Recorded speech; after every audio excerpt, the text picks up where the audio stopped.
Tamadun Mesir kuno mempunyai salah satu rangkaian dewa-dewi terbesar dan antara yang paling kompleks dari mana-mana peradaban di dunia kuno.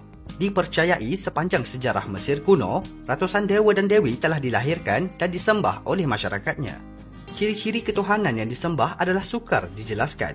Namun apa yang pasti, setiap dewa dan dewi Mesir kuno ini mewakili aspek supernatural dan sebilangan besar mempunyai hubungan prinsip persekitaran semula jadi, misalnya dengan matahari, langit dan kematian. Masyarakat Mesir kuno percaya bahawa dewa dan dewi memiliki kekuatan atau magis yang memungkinkan mereka untuk bertahan sepanjang hidup atau immortal.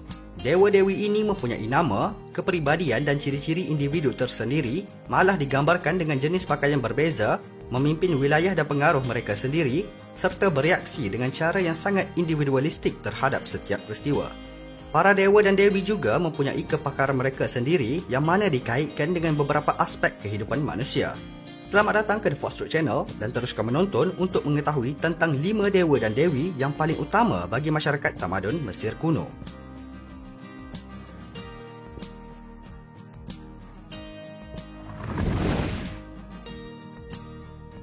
Nombor 1. Amun-Ra.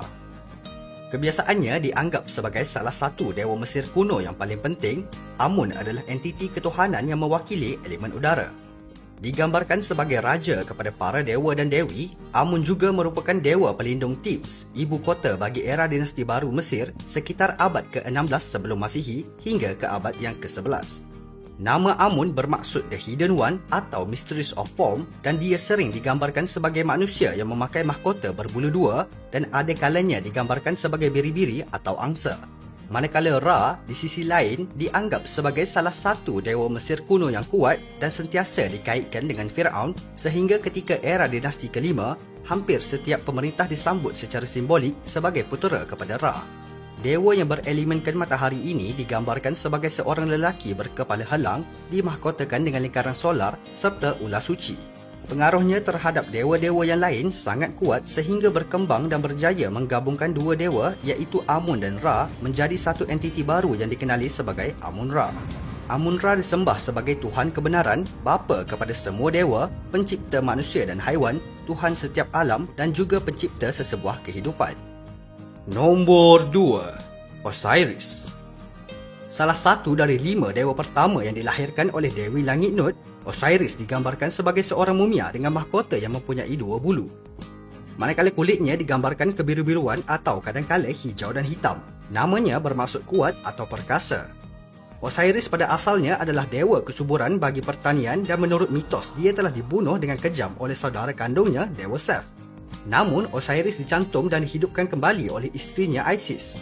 Setelah mendapat kehidupan yang baru, bapa kepada Dewa Horus ini kemudiannya diturunkan kembali ke dunia dan mengadili orang yang telah mati. Manakala Horus pula berjaya membalas dendam dengan membunuh Seth dan menjadi raja baru Mesir. Secara keseluruhan, Osiris melambangkan kematian, kebangkitan dan pengawal kepada kitaran banjir Sungai Nil yang menjadi nadi penting kepada masyarakat Mesir untuk pertanian. Nombor 3. Horus. Digambarkan sebagai helang atau sebagai manusia berkepala helang, Horus adalah dewa langit yang berentitikan peperangan dan perburuan.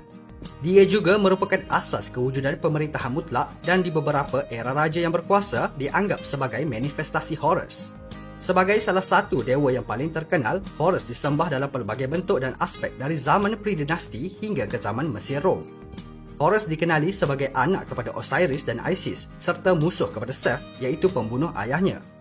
Horus dianggap sebagai dewa langit yang kuat dan pelindung kepada Firaun. Mitos epiknya juga didorong oleh pertembungan menentang Seth yang mana Horus berjaya membunuhnya sehingga menyatukan dua negeri besar di Mesir walaupun setelah kehilangan sebelah matanya. Nombor 4. Hathor. Salah satu dewi Mesir kuno yang terkenal dan penting, Hathor adalah anak perempuan Ra dan dalam beberapa kisah adalah isteri kepada Horus. Dia pada awalnya dihantar oleh Ra untuk menghancurkan umat manusia atas dosa-dosa dan kesilapan mereka.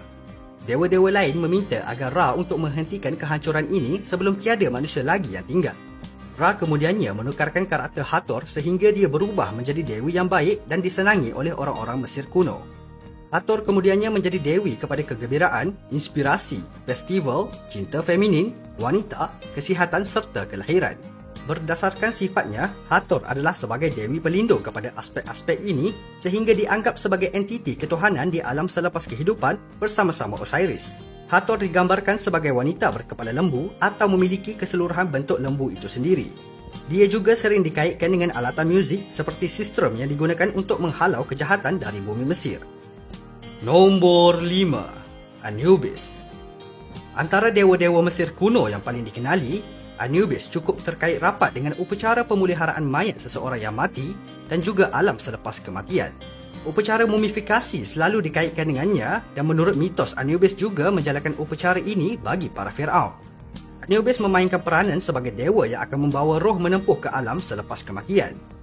Dia juga adalah penguasa di alam itu dan pernah menjadi hakim ketika upacara pengadilan sebelum diambil alih oleh Osiris. Kulitnya berwarna hitam, melambangkan ketandusan dan kelahiran semula. Anubis digambarkan sebagai sosok seorang lelaki yang berkepala serigala dan merupakan keturunan kepada Seth dan Nephthys. Itu sahaja untuk video kali ini dan terima kasih kerana menonton. Jangan lupa untuk subscribe dan share.